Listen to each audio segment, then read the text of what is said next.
Malaki talaga ang impluwensya ng motorsiklo sa tao. Kaya naman maraming uri ng motorsiklo ang ating makikita sa daan na may sports bike, may pang unboxing, pang adventure pala, may pang city ride, may takaw pansin at minsan may mga madaling masira o mahinang klaseng motorsiklo. At ganun pa man mga brothers on the wheel, hindi pa rin mawawala ang mga classic motorcycle dahil dito lahat nagsimula ang mga yan. Kaya until now, tuloy pa rin ang produksyon nito sa market dahil sa subok na ng mga tao at tibay nito. Siyempre naging kultura na rin natin at nakagawian na rin. Dahil nga dyan, may pag-uusapan tayong bagong motorsiklo. Yan nga ang Honda Wuyang CG125 30th Anniversary Edition from China at mukhang pwedeng maging upgrade version ng TMX125 Alpha na meron tayo ngayon sa market dahil kargado na nga ito ng fuel injection sa kanyang fuel system. Yun!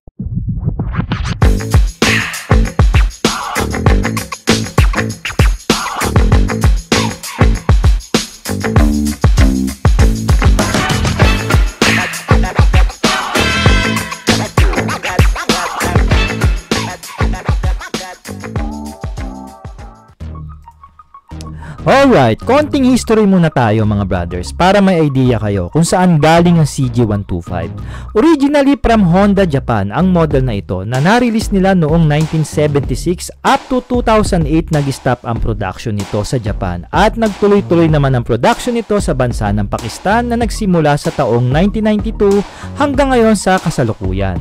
Ang Wuyang Honda ay isang malaking counterpart ng Honda Japan pagdating sa mga production ng mga motorsiklo nila from China. At ngayon, ang Honda Wuyang ay naglabas ng kanilang sariling version ng CG125 to honor the 30th anniversary nito sa market. Na makikita natin na may mga binago sila or changes sa motorsiklo. At yan nga ang pag-uusapan natin ngayong episode.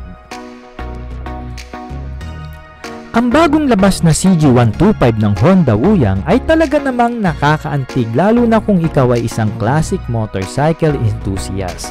Alam ko iniisip mo brother, maganda itong gawing project bike no or base bike, di ba? Kasi madaling i-modify into a cafe racer, scrambler, bobber and so on.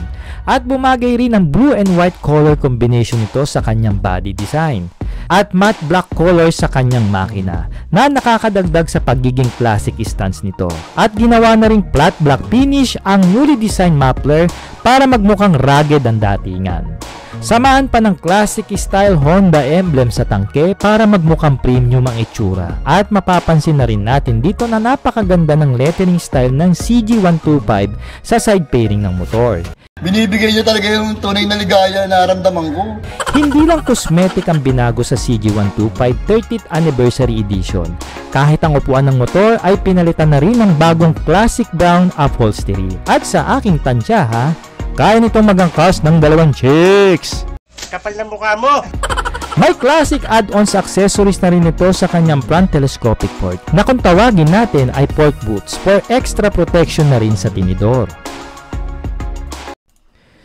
Brothers on the wheel, baka naghahanap ka ng motorcycle parts, accessories, and moto gear.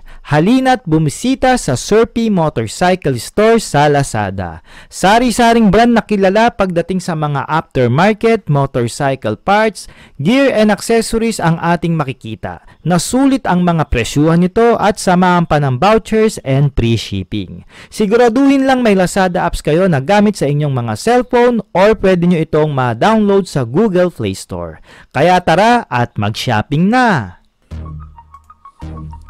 Ang pinaka nagustuhan kong upgrade sa bagong CG125 ng Honda Wuyang ay yung kanyang fuel injection.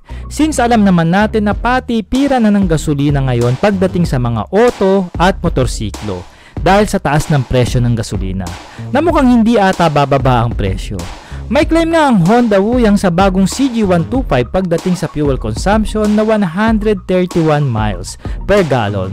Kung i-convert natin ay lalabas ito na 210 kilometers in 1.6 liters fuel consumption. So napakatipid talaga ng motor na ito na may fuel tank capacity na 13.3 liters.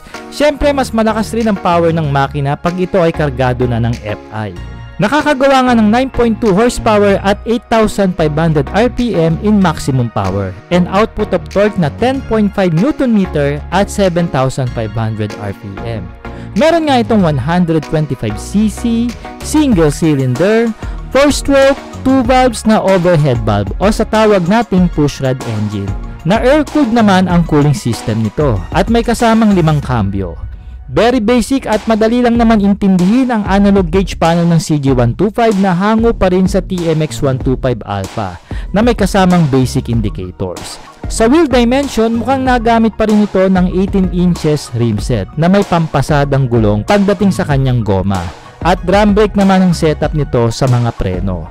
Naka-dual shock pa rin ang bagong CG125 ng Honda Wuyang at telescopic port naman ang ating makikita sa kanyang front suspension. Mababa lang rin naman ang seat height ng motor na aabot lang sa 760mm na akma talaga para sa ating mga Filipino riders.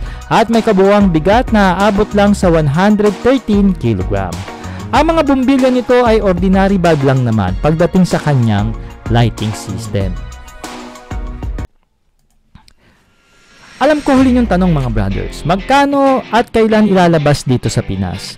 May presyo nga ito na $1,184 na estimated price na aabot sa ating currency na 65,000 pesos to 75,000 pesos kung lumapag na dito sa Philippine market. At wala pa nga ang advice ang Honda Philippines kung kailan nila papalitan ang TMX 125 Alpha.